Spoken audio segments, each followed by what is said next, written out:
అందరూ తప్పకుండా రండి. మన కూకట్పల్లిలో Marri golden diamonds, the honest jeweller. విలక్షణ నటుడు సూర్య, దర్శకుడు టీజే జ్ఞానవేల్ కాంబినేషన్లో మరో పవర్ఫుల్ సోషల్ డ్రామా తెరకెక్కబోతుంది. జై భీమ్ వంటి సంచలన విజయానంతరం ఈ ఇద్దరూ మళ్లీ చేతులు కలుపుతున్నారనే వార్త సినీ వర్గాల్లో హాట్ టాపిక్ గా మారింది.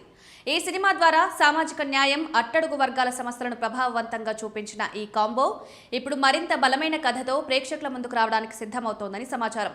దర్శకుడు జ్ఞానవేల్ మరోసారి సామాజిక బాధ్యతతో కూడిన కథను సిద్ధం చేసినట్టు తెలుస్తోంది. సమాజంలో ఉన్న అన్యాయాలు, వివక్షలు, వ్యవస్థలోని లోపాలను హైలైట్ చేసే విధంగా ఈ కథ ఉండబోతోందని టాక్.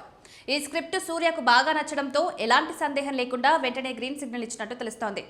జై భీమ్ తర్వాత ఈ కాంబోపై ప్రేక్షకుల్లో భారీ అంచనాలు నెలకొన్నాయి. సూర్య కెరీర్లో ప్రత్యేకమైన స్థానాన్ని సంపాదించిన నటుడు. కమర్షియల్ సినిమాలతో పాటు కంటెంట్ ఉన్న చిత్రాలను ఎంచుకోవడంలో ఆయన ఎప్పుడూ ముందుంటారు. ముఖ్యంగా సమాజానికి సందేశం ఇచ్చే కథలను ఎంచుకోవడం ఆయన ప్రత్యేకత. జై భీమ్లో లాయర్ చంద్రు పాత్రలో ఆయన నటనకు దేశవ్యాప్తంగా ప్రశంసలు దక్కాయి. ఆ సినిమా కేవలం హిట్ మాత్రమే కాకుండా ఒక సామాజిక ఉద్యమంలా మారింది. ప్రస్తుతం సూర్య వరుస ప్రాజెక్టులతో బిజీగా ఉన్నారు. కరుప్పు సినిమా షూటింగ్ దాదాపు పూర్తయింది. ఇందులో త్రిషా కృష్ణన్ కథానాయికగా నటిస్తున్నారు. ఈ చిత్రం విడుదలకు సిద్ధమవుతోంది. దీని తర్వాత వెంకీ అట్రూలి దర్శకత్వంలో విశ్వనాథ్ అండ్ సన్స్ అనే ఫ్యామిలీ ఎంటర్టైనర్లో సూర్య నటించనున్నారు. ఈ ప్రాజెక్టులు పూర్తయిన వెంటనే టీజే జ్ఞానవేల్తో సినిమా ప్రారంభమయ్యే అవకాశం ఉంది.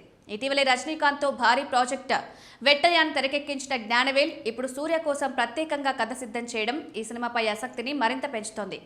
మొత్తంగా చూస్తే ఈ కాంబినేషన్ మరోసారి బలమైన సందేశంతో కూడిన ఆలోచింపజేసే చిత్రాన్ని అందించబోతోందని సినీ వర్గాలు భావిస్తున్నాయి. అభిమానులు కూడా ఈ సినిమా గురించి మరిన్ని అప్డేట్స్ కోసం ఆసక్తిగా ఎదురుచూస్తున్నారు.